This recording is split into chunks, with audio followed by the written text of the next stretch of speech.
Fala galerinha, tudo certo, tudo tranquilo? Professor Vlad de Química. Hoje nós vamos falar a respeito sobre isomeria óptica, encerrando o nosso bloco de isomeria. Lembrando, nós já vimos isomeria plana, isomeria geométrica do tipo cis-trans e agora falaremos a respeito da chamada isomeria óptica, ok? Acompanha comigo. Primeira coisa, a definição de isomeria óptica é um tipo de isomeria em que a molécula é chamada de imagem especular da outra. O que é essa história de imagem especular? Ela forma com o outro isômero, ou seja, com outro composto que possui a mesma fórmula molecular, uma imagem de espelho, como nossas mãos se fizesse isso. Elas são exatamente uma imagem de espelho, não significando que elas sejam idênticas, porque não são. Porque quando eu tento sobrepor uma sobre a outra, nós vemos que elas não são iguais. Elas apenas são uma imagem especular, uma imagem de espelho. Nisto implica a ideia de isomeria óptica. Quando que isso ocorre? Isso acontece com moléculas que não apresentam o chamado plano de simetria, ou seja, moléculas chamadas de assimétricas. Nós vamos conversar agora e discutir o que é essa história de molécula assimétrica, em que isso implica em termos práticos também, tá? Os isômeros ópticos também podem receber o nome de enantiomorfos ou enantiômeros, são sinônimos, ok? Acompanha comigo. Vamos pegar o exemplo então da molécula do CHBrClF, né? Essa molécula ela não apresenta nenhum plano de simetria, vamos entender isso direitinho, tá? Então, quando eu falo que uma molécula é assimétrica, eu também posso chamar ela de uma molécula quiral. Por quê? Porque ela apresenta exatamente um carbono que tem essa nomenclatura, chamado de carbono quiral. Vamos ver nas imagens o que significa o carbono ser quiral. Temos então aí a imagem do composto mencionado anteriormente. Note que se eu tiver exatas moléculas, vejam que essa molécula 1 e a molécula 2, ambas possuem os mesmos elementos químicos, por isso considerada um isômero. No entanto, embora elas sejam exatamente uma imagem de espelho, né, eu consigo aproximá-las como se tivesse um espelho aqui no meio, elas ficam idênticas. Ao tentar sobrepô-las, nós veremos que não teremos os mesmos elementos químicos uns sobre os outros, né, em sua totalidade. Nós temos aí uma diferença. Então, essa é uma molécula assimétrica.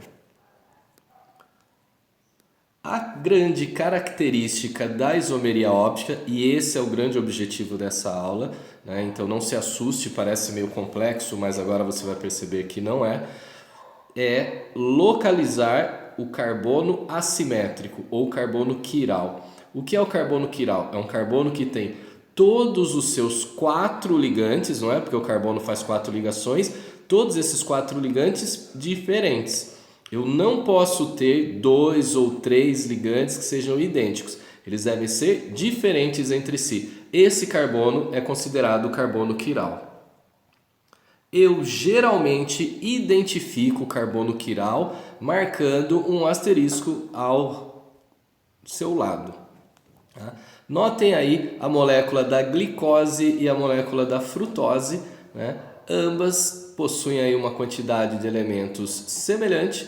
No entanto, você vai notar que os carbonos, alguns dos carbonos não possuem ligantes iguais.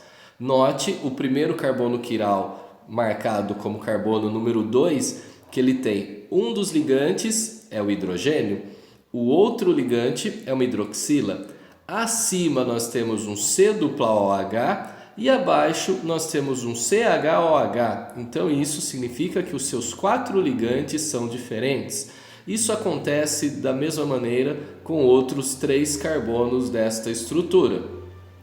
O primeiro carbono, por que ele não é quiral? Porque ele tem um dupla O, isso já significa que ele está ligado 2 vezes ao mesmo elemento, então ele não é considerado um carbono quiral. Assim como na frutose também, o grupo cetona implica num dupla O, não o considerará como sendo um carbono quiral. E o primeiro carbono ele tem um H2, ou seja, 2 átomos de hidrogênio ligados. Então ele não pode ser considerado nesse caso um carbono quiral, ok? Embora as características de um isômero óptico, como temperatura de ebulição, ponto de fusão, densidade sejam idênticos, o que diferencia realmente um composto óptico é o fato dele ter a capacidade de desviar a chamada luz polarizada. Nós vamos falar a respeito de luz polarizada. Alguns dos enantiômeros, o que são enantiômeros? São um dos tipos de isômeros ópticos que nós temos, né? Nós podemos ter um isômero óptico que seja capaz de desviar luz polarizada para o lado direito, ou sentido horário, ou para o lado esquerdo, sentido anti-horário, ok? O conceito de destrógeno e levógeno vem da linguagem, né, da tradução direita e esquerda. Vamos pegar o exemplo do ácido lácteo, né? Nós temos a fórmula dele apresentada. Note que nós temos dois compostos formados pelos mesmos elementos, também se parecem com uma imagem especular, né? Se eu olhar dessa maneira, eles são idênticos. No entanto, se eu tentar sobrepô-los, eles não se sobrepõem, né? Então, cada um destes dois compostos é chamado de enantiômero, né? Então, eu tenho aí, neste caso, um par de enantiômeros. Nós vamos ver como é possível identificar essa característica.